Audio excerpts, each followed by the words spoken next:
صوت مواطن، هذا البرنامج الذي يأتيكم مساء كل يوم أحد. أهلا ومرحبا بكم، وهذه الحلقة الجديدة من صوت مواطن.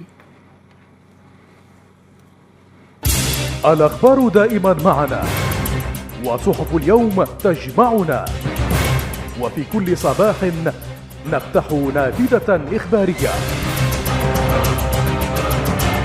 وأبرز ما جاء في الصحافة العراقية لننقلها لكم عبر راديو بغداد من مبنى محافظة بغداد. راديو بغداد من مبنى محافظة بغداد.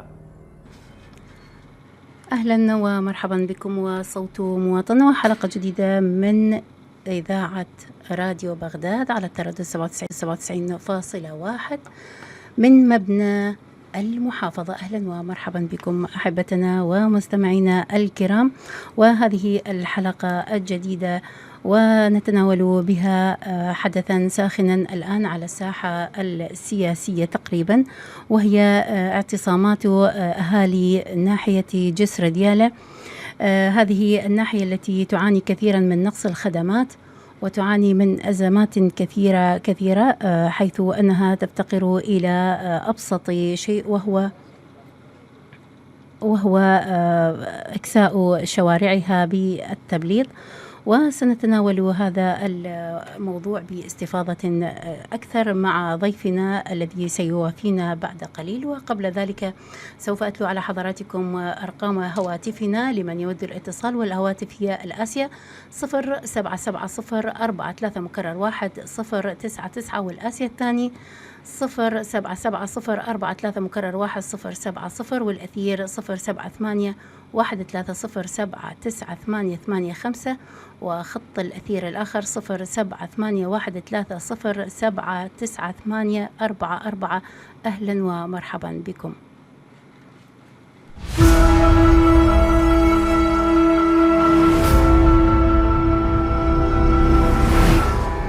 نحن نشاهد ونعيش آلام ومعاناة أهل بغداد في هذه المناطق. هذه مناطق منكوبة بصراحة، ويجب على الحكومة البحث عن وسائل بدائل لإنقاذ أهالي مدينة بغداد وأقضيتها السبع المحيطة فيها. قدمنا رؤية للحكومة فيما يتعلق بمجموعة مشاريع، من عندها مشاريع المجاري ومشاريع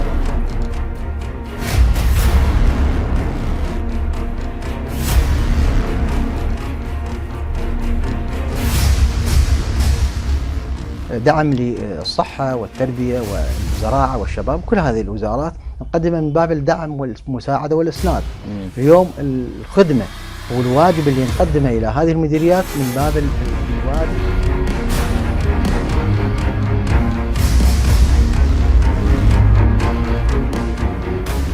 ممكن لمدير عام ومعاون مدير عام أن يأتي إلى المحافظة ويتحدث معي بصراحة. وأيضا أنا حقيقة في الاجتماع الأول مع الأخوة المدراء العامين في التربية والصحة تحدثت بأنه قلت لهم أنا أحمل شعار تمكين المديريات.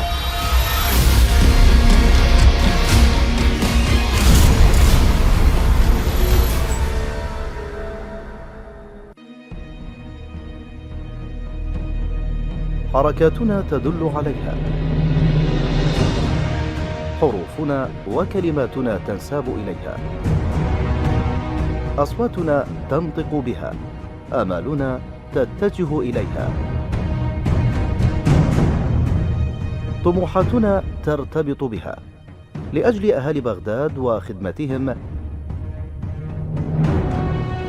سعينا لنكون الجسر الواصل بين المواطن والمسؤول. راديو بغداد، صوت المواطن البغدادي.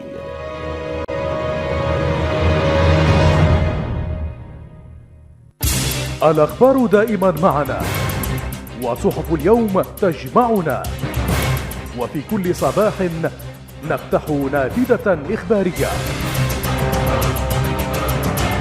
وأبرز ما جاء في الصحافة العراقية لننقلها لكم عبر راديو بغداد من مبنى محافظة بغداد.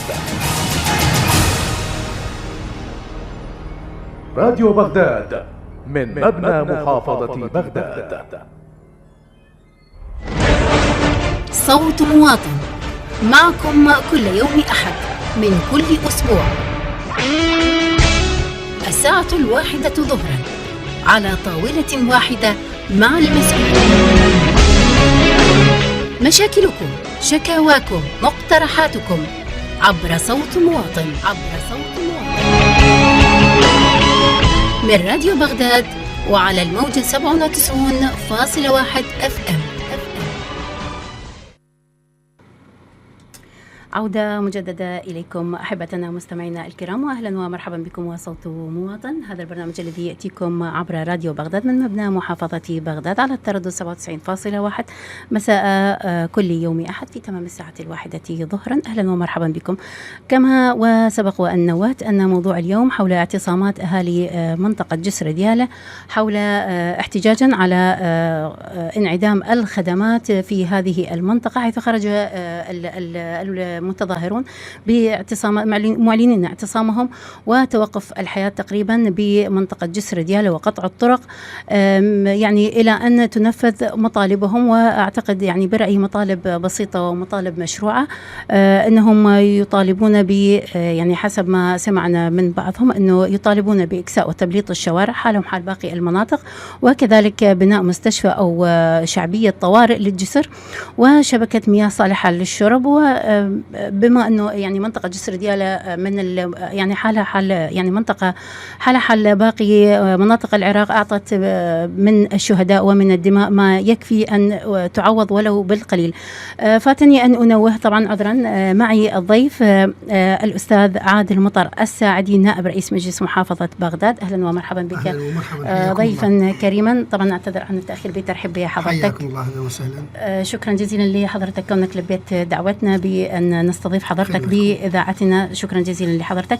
أستاذ العزيز، سمعت حضرتك أنه جسر ديالى متظاهرين ومعتصمين لأنهم يطالبون بحقوقهم، وهي أبسط شيء أنه يوجد أنه يحتاجون شارع مبلط حتى الطلاب تروح لمدارسها يعني بطريقة حلوة ونظيفة، لأنه الفترة اللي فاتت هاي الأمطار القليلة الفترة القليلة اللي مطرت بها الدنيا صراحة يعني جسر ديالى وصلت إلى حال يرثى لها، حالة صعبة جدا، خصوصا المدارس، لأن المدارس أغلبها على الطريق على جانبي الطريق فكلش صعبة. حضرتك ماذا تقول بهذه المناسبة؟ بسم الله الرحمن الرحيم. الحمد لله رب العالمين، وصلى الله على محمد وآله الطيبين الطاهرين. شكرا لكم ولإذاعتكم المباركة، وكذلك أيضا لجميع مستمعيها وكل أهالي بغداد. ونحن نشاطرهم الرأي في قضية ناحية الجسر، أو أنه لربما في الأسبوع القادم قد تكون قضاء المعامل، وأيضا من قبله قضاء الحسينية. هذه المناطق عانت كثيرا، تأخرت فيها الخدمات بسبب القضايا الإدارية ومسألة النزاهة وعدم هدر الأموال. فلم يكن بمقدور أمانة محافظة بغداد، كما كان ليس بمقدور أمانة بغداد في داخل. يعني أفهم من كلام حضرتك، أسف المقاطعة، أفهم من كلام حضرتك أنه يعني توفير الخدمات في منطقة جسر ديالى تقع ضمن دائرة أو مسؤولية المحافظة؟ بالتأكيد، هذا أولا. نعم. لكن لا يحق للمحافظ ولا حتى لمجلس محافظة بغداد أن يعني يصوت على أقساء شارع ما لم يكتمل البنى التحتية، الماء والكهرباء والمجاري.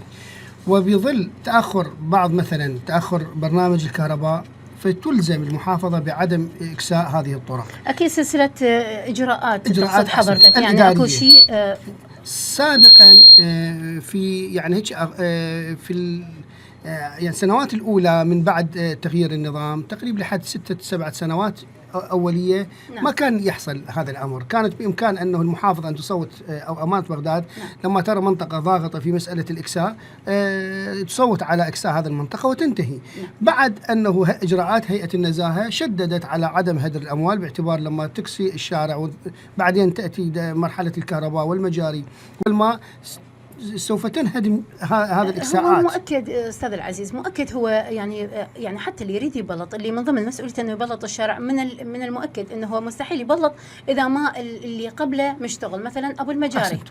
كذلك ابو المجاري ما راح يبدي اذا مو شبكه المياه اشتغل او أحسنت. شبكه الكهرباء، فهي عباره عن سلسله اجراءات. فهذه يعني هذه نعم. الإجراءات أخرت كثيرا. ثانيا الدورة السابقة أيضا يعني كانت متباطئة في إجراءات. إخفاق موجود. نعم. حتى لا يعني فساد إدارة. أنا وياك هذا قبل موجود ما أيضا. تقول أكو فساد إداري أوفر عليه. اليوم احنا دخلنا في هذه الدورة اللي صار لنا عمرنا 5 سنوات. نعم. مشكلة هذه الدورة رافقها سوء الحظ، أنه التقشف من عام 2013 بدأت بس هي إجراءات. ترى أستاذ العزيز، هي ترى المنطقة كلش صغيرة، يعني هي دوب يمكن كيلوين ونص أو 3 كيلوات، يعني ترى مو كلش. لا أعتقد أكبر، لأن هي ناحية شوية أكبر من هذا. وياك بس المطالبة وين؟ بالشارع الرئيسي يعني الرئيسي. أكو فروع متبلطة. احنا راح نأتي احنا بدنا نحكي عن الرئيسي. الرئيسي اللي هو رابط ما بين المحافظات، على الأقل الرئيسي خليه أشتغله، وفي ما تبقى الباقي يجي أذكر مثلا على موازنة 2017 عقد مجلس محافظة بغداد بعد ما أقرت الموازنة العامة، وحصة بغداد كانت بأول مرة 130 مليار، ثم قلل هذا المبلغ إلى أن نزل إلى حد 100 بالنتيجة النهائية إلى 119 مليار. 130 مليار هاي حصة بغداد على الأمانة وأمانة بغداد ومحافظة بغداد. نعم الأمانة. بعد ذلك نزلت إلى 119 بالتعديل، صوتوا على 119، صوتنا على 119 لأمانة بغداد 30 مليار والباقي لمحافظة بغداد. مبلغ ارتضينا بهذا المبلغ. بعد ذلك بدأ الشروع من محافظة بغداد ومحافظة بغداد باستحصال هذه المبالغ، وحدد مجلس محافظة بغداد هذه المناطق الضاغطة: قضاء المحمودية، قضاء المدائن، ناحية الجسر، وكذلك الحسينية والنهروان. بأي مشاريع؟ الأطراف كلها بالماء، مجاري وإكساء، 3 مشاريع. الصلب في يعني خطتنا وأولوياتنا. لما بدأ السيد المحافظ لاستحصال تقريب بحدود أكثر من 13 مشروع، كانت مهمات جدا. 13 مشروع توزعت على هذه الأقضية ال7. هذا لما بدأ يعني السيد المحافظ بمتابعة مع التخطيط، وجد أنه بدأوا يشترطون عليه شروط غير هذه المبالغ. من اللي يشترط؟ التخطيط كوزارة والمالية، أنه هي بدأت تحدد ما هي المشاريع التي يجب أن ينفذها وفق رؤيتها بأنه هي لها رؤية خاصة أيضا بنشر المشاريع وشون تكون كيفية نشر المشاريع. صار تقاطع. بعد ذلك المهم إحنا اللي عندنا المبلغ جيد ينفع لكل المشاريع. بدأت تقلل وزارة التخطيط بالاتفاق مع المالية، لأنه إحنا ما راح نستطيع أن نوفر هذا المبلغ. طيب لا يمكن أنه إحنا نشتغل، خلينا نقول اللي يوجعك أكثر، هل معنى هذا اللي متأذي أكثر نشتغله؟ وين وصلنا؟ خلينا نقول أنه رجعنا مجلس محافظة بغداد في ظل الصيف الماضي في بدايته، لما حصلت يعني اعتصامات أو تظاهرات أهالي الحسينية بحضور السيد المحافظ. كان 34 مليار حددنا من موازنتنا لحل مشكلتهم، ومن ثم الانتقال إلى كل الأقضية الأخرى. هاي هنا اللي أريد أقف عندها. 34 مليار. نعم. قالوا المبلغ كبير، قللنا المبلغ. أدري هو راح يصرفه على نفس المحافظة المبلغ كبير. ما أعرف، يقول إحنا ما نستطيع أن نوفر هذه راح يودي البيت الرجال غير دري يجي يشتغل. 119 مليار، إحنا 34 ما نستطيع أن نوفر لك. نزلت أنه يابا قلصوا المبلغ. قلصنا مع الدعم الحكومي والجهد الوطني، احنا ننزل ل 19. قللوا بعد اكثر. يابا اذا دخلتوا في توفير، طلعت مناقصه. احسنتم. توفير المواد الاوليه من قبل الحكومه الاتحاديه، احنا يكفينا ان 8 مليارات نكسي هذا الشارع. هذه 8 مليارات لم نحصل عليها. 8 مليارات لم نحصل يعني عليها. رغم هذا التناقص النتيجه اليوم احنا مشكلتنا فقط في التوفير المالي، وهذه احنا نعرفها المشكلة مشكلة يعني محافظة بغداد ولا بالضبط. مجلس المحافظة بالضبط نعرفها. على ظل الاعتصامات والتظاهرات الأسبوع الماضي عقد مجلس محافظة بغداد برئاستي جلسة طارئة لمناقشة هذا الموضوع وبحضور السيد محافظ بغداد. انتهت أولا بتفويض السيد المحافظ في مفاتحة أمانة مجلس الوزراء لتوفير المبالغ اللي هي 8 مليارات لحل هذه المشكلة.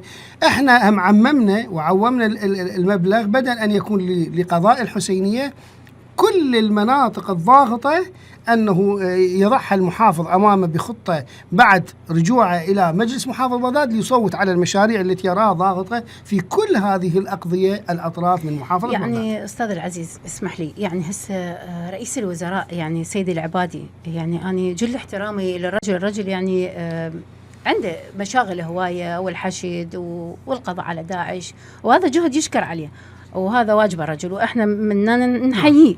لكن أكو أمور أخرى أيضا يعني شيء مساند لشيء، ما نقدر إحنا نهمل جانب.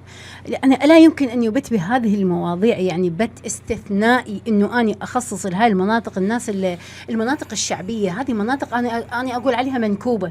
أولا أعطت دماء كثيرة ترى، صح. أنا أقول يعني جسر دالة يوم وثاني يوم تفجيرات النهروان الحسينية محادد إلى مناطق تنطي دماء. بالمقابل صح. أنا أريد أحصل من هذه الدماء اللي نطيتها، مثل ما دا أنطل داعش وعلى الحدود أنا دا أدافع وأنطل الحشد الشعبي ودا أنطل من أبنائنا، نفس الشيء كذلك اللي دا يروحون بالمفخخات.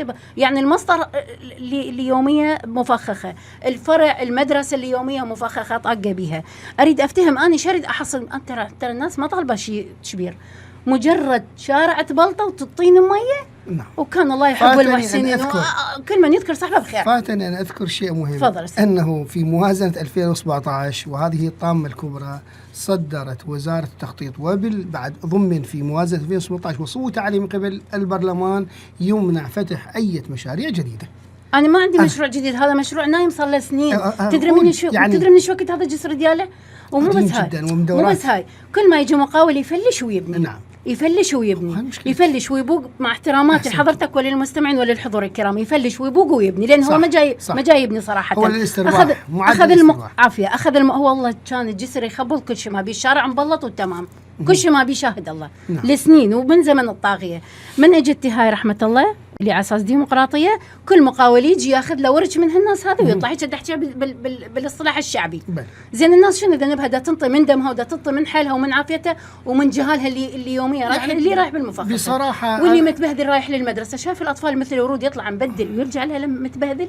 أنا بصراحة أقول يعني هذه التظاهرات اليوم حالة صحية، قد أنه توجه تلفت نظر الحكومة إلى أن تتعامل مع بغداد بمركزها وأطرافها بنظرة جادة.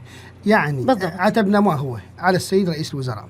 السيد رئيس الوزراء زار البصرة ولأكثر من مرة، زار ميسان، زار النجف، زار كربلاء، الناصرية، كل المحافظات، بل زار الرمادي والأنبار وصلاح الدين وحتى الموصل التي زين. طيب إذا زرت كل هذه المحافظات وبغداد كحكومة محلية لا تبعد عن الحكومة الاتحادية أكثر من 5-6 كيلوات، 10 كيلوات بالأبعد مسافة، 10 كيلوات، لم تفكر، ورغم أنه إحنا زرناه أكثر من مرة لحد الآن لم يفكر، يعني أي رئيس وزراء لم يفكر بزيارة حكومة بغداد المحلية للاطلاع على مشاكلها اللي هي تعدادها السكاني بمقدار عدد إقليم كردستان اللي خصص له 12% تقريبا نصف من الموازنة الاتحادية. احنا طيب اللي هو بنفس العدد. احنا أستاذ العزيز أكو نقطة مهمة جدا ذكرتنا بالبصرة. البصرة إذا تروح لها تفور من هذا الزفت، تفور خير، توفر يعني النفط يفور، يعني يا اخي خير متبدي هيك ارد احكيها.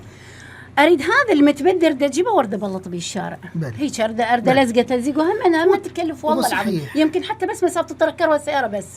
اما انا لو اقدر والحسين انا لو اقدر لا اروح احملهم واجيبهم وبلط الشارع، اخلي الناس تترحم. احنا نحمدكم على هاي الحلقه على جديات خيرنا من عندنا بينا. صحيح موجود ما يكلف، ما راح استورد انا زفت من برا ولا وحتى المجاري البواري الكذا، كل خيرنا عندنا متبدي والناس طامعه بينا، مجرد ترى بس اداره جيده. لا احسنتم. يوسف يقول يوسف لم يستخدم عليه السلام وعلى نبينا وعليه افضل الصلاه والسلام، لم يستخدم المعجزة ولم يأتي بشيء، إنما أدار الموارد الموجودة بتدبير خرج هذه السنوات. إحنا مشكلتنا النزاهة، نفتقد النزاهة بصراحة. وليش أفتقد النزاهة؟ خلي أنا أجي أشتغل هو من نبي بارك الله به، حتى على الأقل يا أخي الناس تترحم عليه وتريد، يعني احتراماتي لحضرتك آسفة جدا وللمستمع الكريم وللحضور، بوك تريد أكو قلنا فساد موجود، هذا واقع وحقيقة ما نغفل عنها ولا نجامل. تقول التشريع إنه شرعناه ولا شرعنا البوك يا الله. رحم الله والديك، زين معلومه ضفت لنا كل واحد اياها ينتبه. يابا، ترى شرعوا البول ترى هذه مو هذا شرعنا، وهنا دا نقول يا ابوك يعني كان شرعنا. ماشي. لا مو هو موجود الفساد، بس يا اخي بوق بنصاف. صح. انطي للناس حقه، خلي للناس لا تجيب روحك حكايه بالله. شويه انطيهم يعني شويه انطيهم سكتهم وشويه ابوق على الصفحه. يعني احنا اليوم خلينا نحكي واقع، والله في ملينا يا جلسه تداوليه لمجلس محافظه بغداد، وذاك تاخرت على البرنامج واعتذر. لا أنه بالعكس كان براحتك. بهذا السبب، سبب انه احنا جلسنا جلسه طارئه من اجل مناقشه الكهرباء اللي هي ايضا تعاني منها بغداد. نعم. اللي خروج اكثر من 625 محولة كهرباء انتهت، خرجت عن اللي في كل بغداد، وهذا راح يسبب لنا أزمة كبيرة في فصل الصيف. راح أيضا نواجه تظاهرات كبيرة. الثانية يعني نحضر نفسنا التظاهرات. طبعا هو هذا راح نحضر بغداد كلها راح تموج بتظاهرات. لماذا؟ لأن هذا التأخير وهذا العطل وعدم التجاوب. احنا ايش نقصد؟ نقول الخدمات هي مو خارج عن الاستهلاك الطبيعي. المجاري تستهلك، الماء يستهلك شبكة ماء، صحيح. وكذلك الإكساء يستهلك. بالضبط. لا إذا ما كانت هناك ديمومة. استاذ العزيز، تنسى اسف المقاطعه، بس يعني تعرف احنا شمسنا حاره ترى تتلف أحسنت. التبليط وغيره أحسنت. وغيره، فهذا ايضا تريد ادامه. لا أنا وياك. انطي انه احنا نعم. عندنا يعني عفوا المتر المربع الواحد، الكيلومتر المربع الواحد نعم. عالميا ان نكون به 20 سياره. احنا تصل 80 سياره، يعني تقريبا اضعافه، 4 أضعافه. وهذا يهدم كل البنى. ايضا بالاضافه الى انه يمنع عالميا دخول هذه التريلات اللي تعتبر بغداد اكبر عاصمه بالعالم لدخول السيارات ذات الحمل الكبير. 8000 تريلا تدخل في بغداد. هذا راح يهدم البنى التحتيه اذا ما عندنا سياق صحيح في التعامل وموضوع. نرجع نكمل هذا الموضوع ويا جنابك الكريم بعد ما ناخذ هذا الفاصل ونعود. الواقع العراقي. برنامج يسلط الضوء على القضايا والمشاكل التي يعاني منها المجتمع العراقي والوقوف عندها ومناقشتها مع المسؤولين. تكاتفت جميع الجهود للحد من هذا، فهناك تهيئة الجهود موجودة في كل المستشفيات. كانت هنالك إجراءات واسعة من قبل كل الجهات. ماكو دور تكميلي، لأن قلت لك بدأ التماهل من قبل الطلبة. يعني شفنا المي مالت الأخو شتى أنواع الواقع العراقي.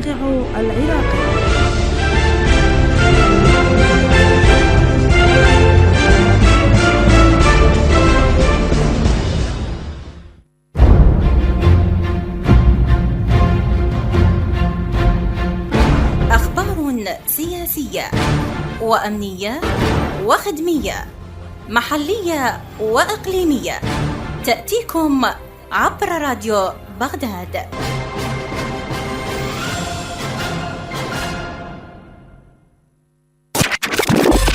راديو بغداد من مبنى محافظة بغداد.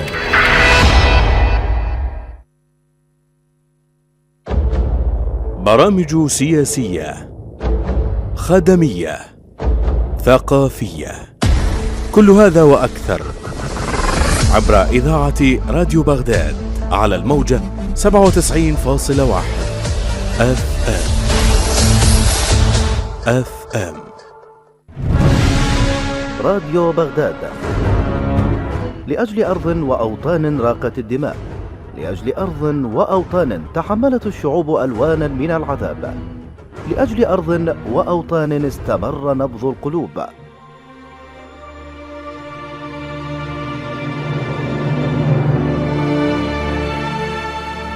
حب ووفاء حتى آخر نبض في الأجساد. معكم راديو بغداد، صوت الواقع والحياة من بغداد.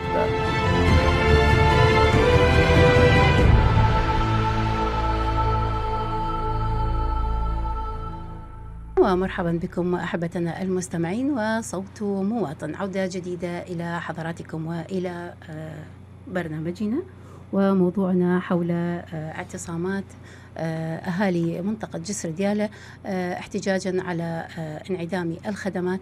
وكما لمن تابعنا وكان معنا الأستاذ نائب رئيس مجلس محافظة بغداد الأستاذ عادل مطر الساعدي ضيفا كريما علينا، وقد شرفنا بحضوره، ونحن والأستاذ عادل نتباحث بهذا الموضوع كي نقف على إحداثيات هذه الإشكالية، وكي نصل إلى أجوبة نحاول من خلالها أن نقف على المعوقات وأن نقف على الحلول والسلبيات والإيجابيات لهذا الموضوع. أستاذ العزيز، نعود إلى الموضوع الذي توقفنا عنده، وهي موضوع السيارات اللي حضرتك كنت تتحدث عنها. تفضل. نعم. فأقول يعني أنه وجود 8000 سيارة ذات حمل كبير، نعم، اللي المعروفة بتريلا، تدخل إلى داخل بغداد، حتى في مركز بغداد سنتر بغداد، كل هذا يعرض البنى التحتية إلى الانهدام، نعم، وإلى الدمار.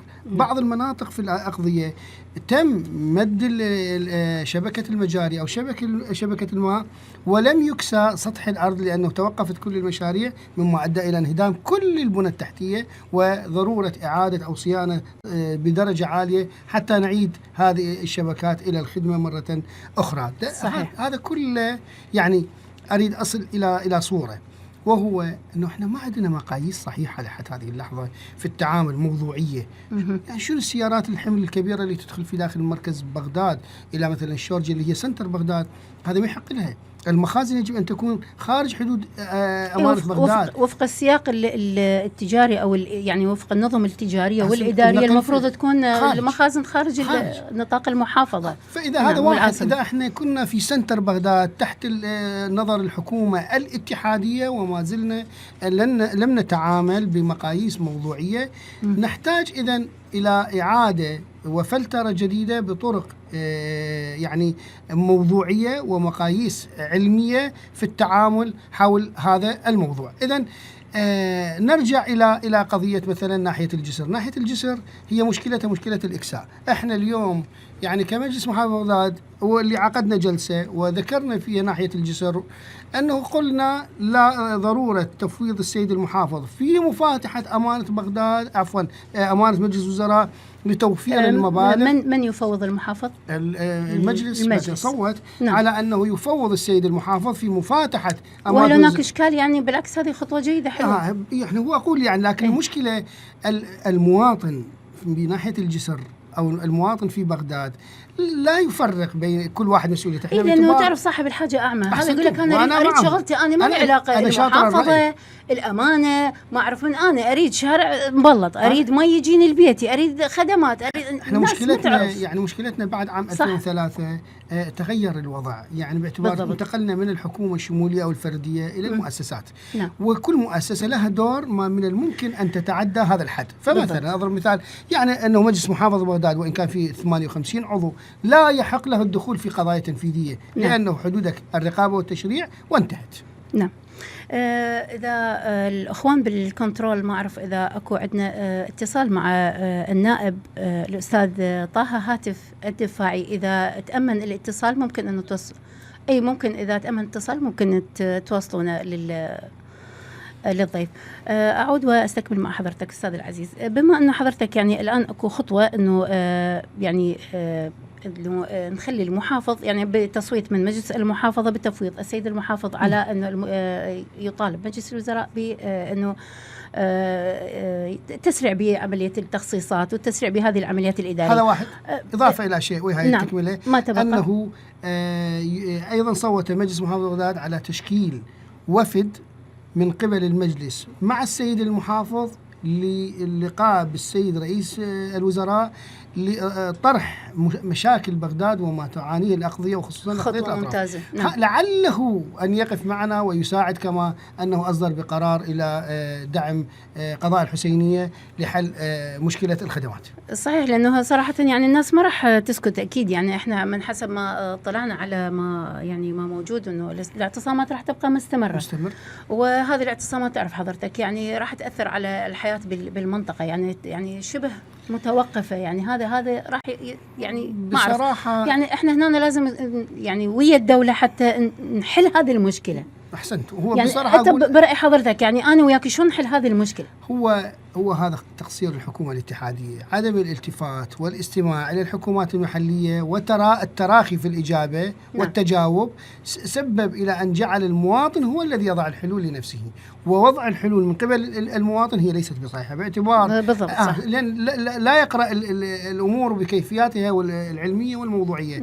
لهذا أنه سوف يدفع هذا الأمر بالحكومة أن تتعامل وتستجيب بطريقة الفعل ورد الفعل، وما راح تضع كل المشاريع وفق تخطيط استراتيجي. إذن هل هناك هسه بهالحالة هذه بهالوضع هذا وإحنا أمام هذه الأزمة المتسارعة، هل هناك حل لهذه الأزمة؟ يعني هسه حضرتك أنت تشوف إنه الشارع الآن متوتر بمنطقة جسر سهل جدا والطرق مقطوعة، شنو الحل برأيكم رأسا؟ حل سريع. الحل أنه مجلس الوزراء والسيد رئيس الوزراء يوعز إلى المالية بتخصيص مبلغ وبالتعاون مع وزارة التخطيط وإشراك محافظة بغداد للإنجاز والعمل المباشر في التنفيذ المباشر، راح تحل المشكلة وتخفف هذا الاحتقان الحاصل لدى شعب هذه الناحية، ناحية الجسر. وهذا سهل جدا مجرد، وأنا على يقين أن الحكومة قادرة، بل أقل من هذا، أكثر من قادرة أصلا. هي الحكومة هي كل شيء. لو ما توفر الأموال أنه مجرد جزء من المبالغ من موازنة تنمية الأقاليم لمحافظة بغداد، بالإضافة إلى الإعاز إلى الوزارات المعنية مثل وزارة النفط في هذا الإسفلت اللي هو الكميات اللي جاء تصدر معته تحول إلى محافظة بغداد والدفع بالآجل من أجل حل هذه المشكلة. يعني خلينا نقول نريد نسد حالة طارئة.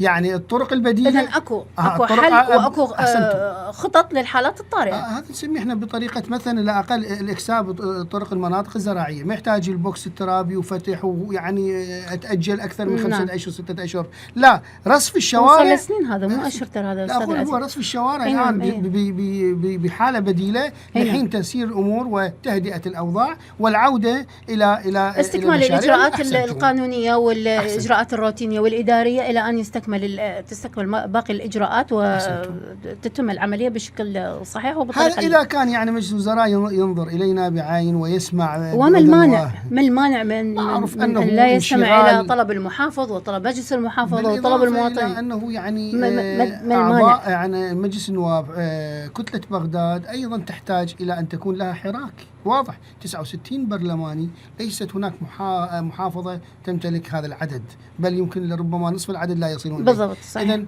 ف69 برلماني مؤثرون في داخل. إذا حصلنا هسه البرلماني ممكن يجاوبنا، يعني ما أعرف إذا الأخوان حصلتهم يعني حتى هم لا أنكر حقوقهم، يعني زاروا محافظة بغداد وكانت متعصبة جدا وزارة التخطيط والمالية، واستجابت بفعل ما تم طرحه من قبل بعض نواب بغداد في تحت قبة البرلمان، وتم الاستماع إلى هذه الموضوعات يعني مشاكل بغداد، وحققنا هذه المشاريع التي لم تصل النوبة إلى تطبيقها لأن الأموال لم تحقق لحد الآن، لم توفر وتخصص.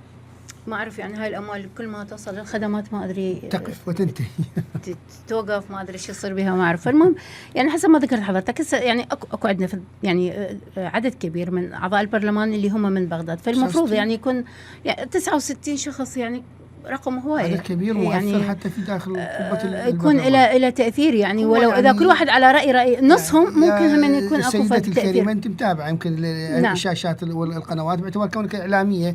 أنه في يعني كم مرة نشاهد كتلة البصرة، كتلة محافظة النجف، كربلاء، كتلة ديالى، كتلة الأنبار تخرج بتصريحات بنتيجة. ما نسمع كثيرا هذا الاستمرارية من قبل كتلة بغداد.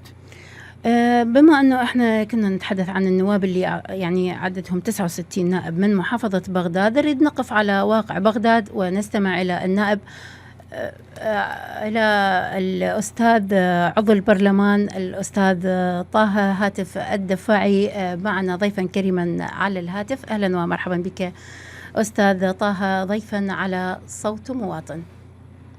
ألو الظاهر لم يؤمن الاتصال من قبل ألو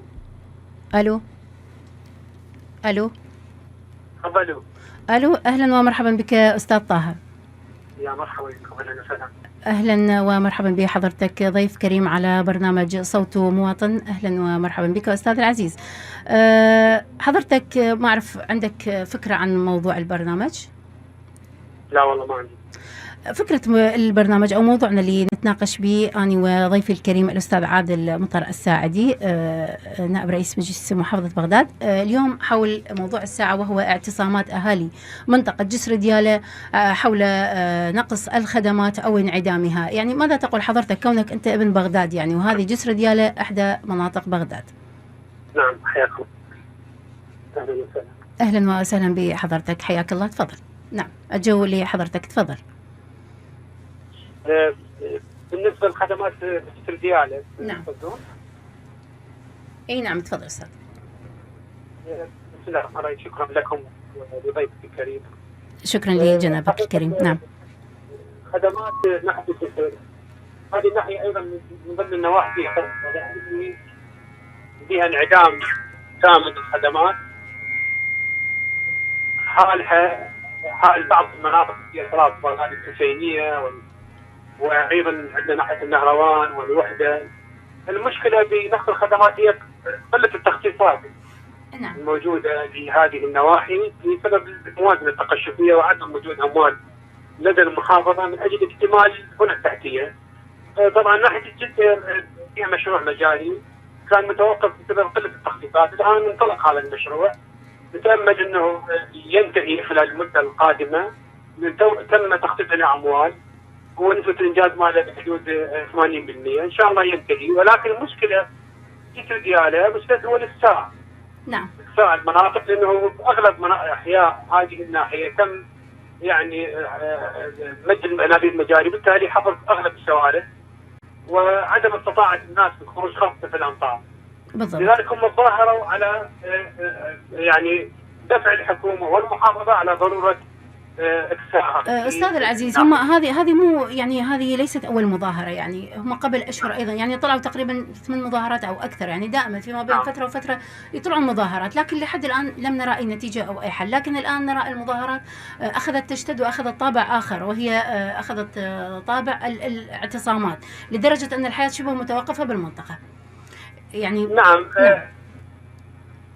أختي العزيزة، بالنسبة لناحية الجسر نعم. مظاهراتهم السابقة كانت أحد وسائل الضغط على المحافظة وعلى الحكومة من أجل الإسراع في تخصيص أموال. نعم. احنا حقيقة كنواب نمثل هذا القضاء ساهمنا مع المحافظ وسوينا لجنة مشتركة وذهبنا إلى وزارة المالية ووزارة التخطيط وضغطنا على أمانة مجلس الوزراء من أجل سرعة إرسال بعض التخصيصات. وفعلا رئيس الوزراء شكل لجنة من الوزارات المختصة وحاول إيجاد بدائل، لأنه كانت أموال ماكو بدائل عن طريق التمويل الذاتي للوزارات، الجهد الذاتي. نعم. ولكن الجهد الذاتي أيضا لم يحقق شيء، أغلب الوزارات تنصلت عن تقديم وعودها وما عندها من جهود. لذلك كل هذه الجهود في الأشهر الماضية فشلت، وبالتالي الناس وصلت إلى قناعة أنه لا يمكن أنه عن طريق هذه الجهود البسيطة أنه يصير إكتاء ويصير خدمات. لذلك هم ضغطوا باتجاه يعني ضغوط أكبر وحاولوا قطع طريق الرئيس. بالضبط. هم يعني هو لأنه يقول لك أنا حسب ما يعني حكيت وياهم وسمعت منهم، يقول لك أنا أقطع طريق المحافظات الجنوبية حتى ألفت انتباه الحكومة إلى هذه المسألة، حتى أحاول أنه أني من أضغط أنه أني أقدر ألفت الانتباه وأحاول ألقى فد حل أو أنه حصل فد نتيجة. يعني ممكن حضرتك يعني برأيك يعني هذا الطريقة أو هذا الضغط ممكن أنه يحصل نتيجة، أنه أكو فد استجابة إلى يعني من الحكومة، من الجهات المعنية برأيك يعني؟ احنا متواصلين مع السيد المحافظ. نعم. والسيد المحافظ عنده اجتماعات متكررة يوم